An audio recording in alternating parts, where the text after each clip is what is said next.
Good morning, welcome back to my channel GS World Group Sandesh. आज हम लोग current affair से कुछ महत्वपूर्ण प्रश्नों की व्याख्या करेंगे। 2023 में महिला विश्व मुक्केबाजी चैंपियनशिप की मेजबानी कौन सा देश करेगा? तो भारत करेगा। अब भारत में कहाँ होगा? भारत में नई दिल्ली में होगा। भारत में कहाँ होगा? नई दिल्ली में।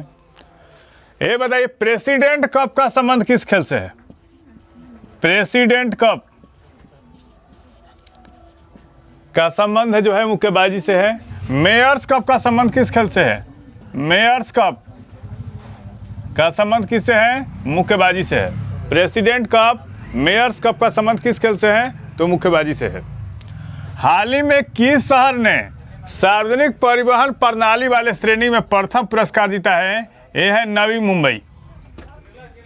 कौन सा शहर? तो नवी मुंबई ने जीता है। लेफ्टिनेंट गवर्नर के रूप में चुने जाने वाली पहली भारतीय अमेरिकी राजनेता कौन बन गई हैं? अरुणा मिलर। और ये कहाँ के लेफ्टिनेंट गवर्नर बनी हैं? तो मेरीलैंड के लेफ्टिनेंट गवर्नर बनी हैं। लेफ्टिनेंट गवर्नर के रूप में नियुक्त होने वाली पहली दक्षिण एशियाई महिला हैं, राजनेता हैं। कौन? अरुणा मिलर। अमेरिका के मेरीलैंड प्रांत के लेफ्टिनेंट गवर्नर चुनी गई हैं। विज्ञान और शांति का अंतर्राष्ट्रीय सप्ताह कब मनाया जाता है? तो मनाया जाता है 9 नवंबर से 14 नवंबर के बीच में मनाया जाता है। और पहली बार एक सप्ताह कब मनाया गया था? तो 1986 में मनाया गया था। और 2022 सतत विकास के बुनियादी विज्ञान का क्या है? अंतर्राष्ट्रीय वर्ष है। 2022 क्या है? सतत विकास के लिए बुनियादी विज्ञान का अंतर्राष्ट्रीय वर्ष है।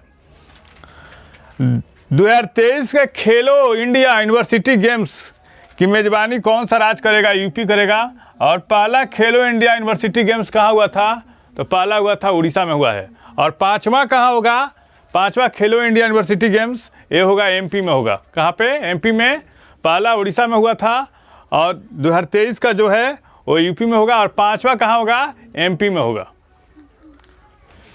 राष्ट्रीय कानूनी सेवा दिवस कब मनाया गया? तो 9 नवंबर को मनाया गया है। कब मनाया गया? 9 नवंबर को। भारत के सर्वोच्च न्यायालय ने 1995 में राष्ट्रीय कानूनी सेवा दिवस की शुरुआत की थी। कब किया था? 1995 में। कंबोडिया में आसियान भारत शिखर सम्मेलन में भारत का नेतृत्व कौन करेंगे? ये करेंगे उपराष्ट्रपति है जगदीप धनखड़ करेंगे। और आसियान का स्थापना कब हुआ था? 1967 में हुआ था। और आसियान का मुख्यालय कहाँ है? जकार्ता में है। 1967 में स्थापना हुआ था। और आसियान में कितने देश हैं? आसियान में 10 देश हैं। एशियाई विकास बैंक का मुख्यालय जो है मनीला में। आसियान का मुख्यालय जकार्ता में है 1967 में। 2022 का भूजल संसाधन रिपोर्ट किसने जारी किया है?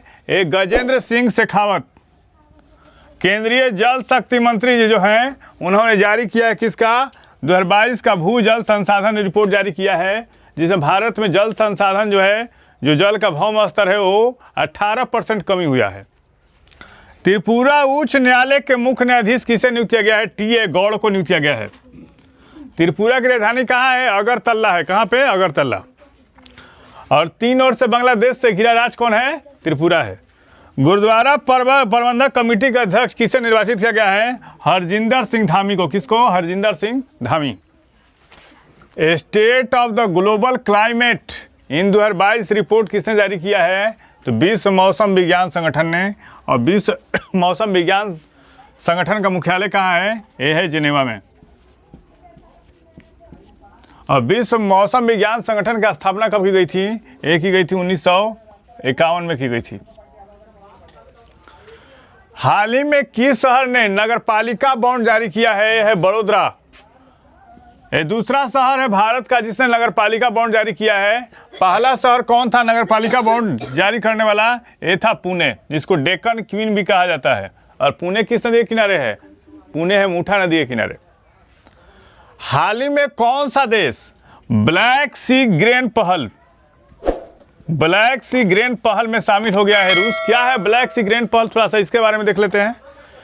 ब्लैक सी ग्रेन पहल क्या है? इससे यूक्रेन पर रूस की कार्यवाही के परिणाम स्वरूप जब रूस ने यूक्रेन पर आक्रमण किया तो काला सागर में क्या हुआ, यूक्रेन से सूरजमुखी निकलता है, गेहूं निकलता है, वहाँ से फास्फेट यूरिया का जो होता है दूसरे देशों में जाता है।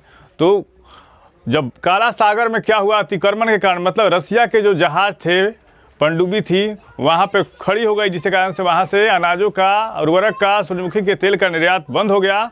तो उस चीज़ होता है, घेराबंदी को समाप्त किया गया और वही रसिया फिर से इसमें शामिल हुआ है। इससे यूक्रेन पर रूस की कार्रवाई के परिणाम स्वरूप दुनिया भर में अनाज की कीमतों में हुई वृद्धि से निपटने के लिए शुरू किया गया है। मतलब अतिक्रमण हटा दिया गया, यूक्रेन से अनाजों की सप्लाई अन्य देशों में हो जाएगी, सूरजमुखी के तेल का होगा, उर्वरक का होगा, जिससे होता है क्या हुआ, खाद्यान्न संकट भी हो गया था, अनाज की कीमतें भी बढ़ गई थी, ये सब हुआ था। तो उसको हटाकर पुनः उसमें शामिल हुआ है ब्लैक सी ग्रेन पहल में। भारत के पहले सॉवरेन ग्रीन बॉन्ड को किसने जारी किया है? यह निर्मला सीतारमण ने जारी किया है। किसने जारी किया है? निर्मला सीतारमण। बताइए सेशन कैसा रहा? अगर अच्छा लगे तो लाइक करें, सब्सक्राइब करें, शेयर करें। Thank you.